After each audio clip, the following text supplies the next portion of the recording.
PSL के हवाले से कुछ बड़ी इंपॉर्टेंट अपडेट्स हैं। फखर जमान किस टीम में जा रहे हैं और इनके अलावा 3 और पीएसएल के बड़े क्रिकेटर्स हैं जो इस दफा अपनी टीमें चेंज कर रहे हैं, वो कौन से क्रिकेटर हैं, किस टीम में जा रहे हैं, इसकी डिटेल्स मैं आपसे शेयर करता हूं।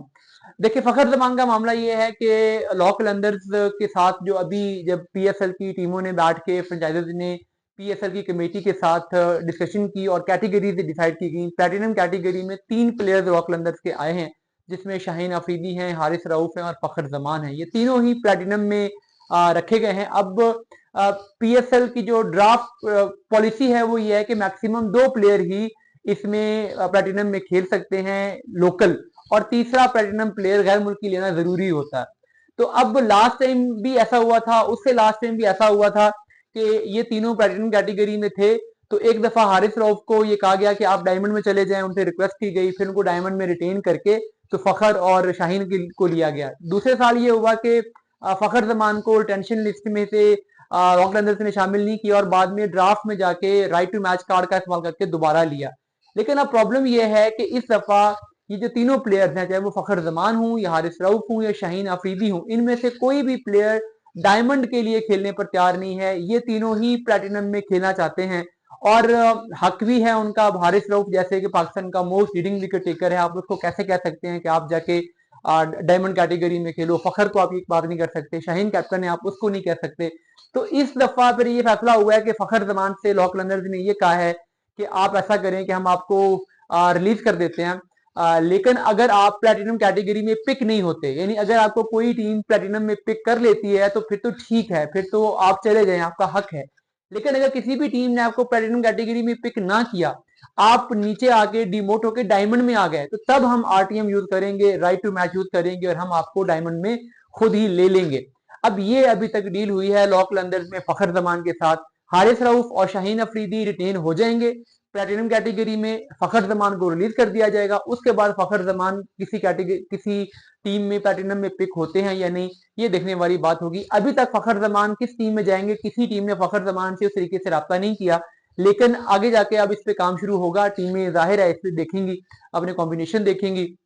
जिन टीमों के पास लोकल में प्लेटिनम प्लेयर की कमी है वो उनको ले सकते हैं, जैसे कराची किंग्स है। कराची किंग्स के पास एक भी प्लेटिनम प्लेयर नहीं है, ना लोकल और ना ही इंटरनेशनल।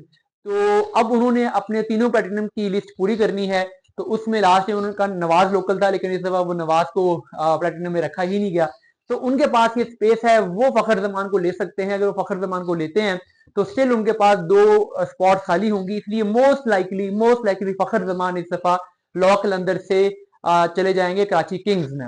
अब आते हैं बाकी प्लेयर्स के बाद। इमाद वसीम को भी इस्लामाबाद यूनाइटेड की तरफ से प्लेटिनम कैटेगरी में लिया गया है, लेकिन इमाद वसीम को इस्लामाबाद प्लेटिनम कैटेगरी में बिल्कुल नहीं लेगा।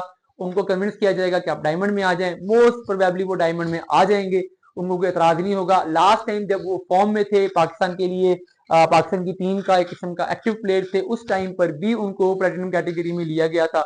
उससे पिछले साल वो बेस्ट प्लेयर थे पीएसएल के, इसके बावजूद वो प्लेटिनम से डायमंड में आ गए थे। तो इस दफा उन इस पर कोई इतराज नहीं होगा। तो इस्लामाबाद वाले तो ये करेंगे कि वो इमाद वसीम को नीचे लेके आ जाएंगे। 2 और प्लेयर हैं और ये दोनों प्लेयर पेशावर जलमी के हैं जो इस दफा अपनी टीम बदलने जा रहे हैं। उनमें एक नाम जो है वो मोहम्मद हारिस है। देखिए, हुआ ये है कि अब भी पेशावर जलमी खुद भी जब अपना कॉम्बिनेशन बनाते हैं तो उसमें उनके पास प्लेटिनम में साइम और बाबर हैं, वो दोनों रिटेन होंगे। एक प्लेटिनम प्लेयर वो इंटरनेशनल ले लेंगे, एक मार्की इंटरनेशनल ले लेंगे। हारिस जो है वो डायमंड में होंगे। डायमंड में भी अब वो हारिस पर एक क्वेश्चन मार्क है कि पेशावर जलमी उनको लेना चाहती है या नहीं लेना चाहती। हारिस खुद भी ये समझते हैं कि पेशावर जलमी की बैटिंग ऑर्डर बहुत तगड़ा है, तो उसमें उनकी उस तरीके से जगह बन नहीं रही। तो हारिस खुद भी सोच रहे हैं कि वो स्किप करके वो अपनी टीम इस दफा चेंज कर लें। लेकिन अभी मोहम्मद हारिस से रब्ता किया गया है, सुनने में आया कि कराची किंग्स ने रब्ता किया है। अब कराची किंग्स के साथ मोहम्मद हारिस के मामला सेट होते हैं कि नहीं होते, ये आगे जाके पता चलेगा। लेकिन मोहम्मद हारिस उन प्लेयर्स की लिस्ट में हैं जो अपनी टीम बदलना चाहते हैं। इसके अलावा एक और प्लेयर पेशावर जलमी की हसीबुल्ला है। हसीबुल्ला के साथ क्वेटा ग्लैडिएटर्स इन कांटेक्ट है, वो उनको अपनी टीम में लेना चाह रहे हैं। और क्योंकि सरफराज के आगे उनको अपना कीपर बैट्समैन चाहिए है, सरफराज में भी ये सीजन खेलें और उसके बाद रिटायर्ड हो जाए, तो फ्यूचर में अपना कीपर बैट्समैन परमानेंट मेंटेन करने के लिए हसीबुल्ला उनके पास बेस्ट ऑप्शन है। एक तो उनके लोकल हैं, बलोचिस्तान के हैं, फिर एक लंबा फ्यूचर उनके पास है, वो खेल सकते हैं। तो उनकी नजरें हसीबुल्ला पे हैं। हसीबुल्ला का ज्यादा चांस है कि वो कोटा में चले जाएंगे। मोहम्मद हारिस का 50-50 है, हो सकता है कि कराची में चले जाएं। हो सकता है कि जल्मी उनको रिटेन कर ले।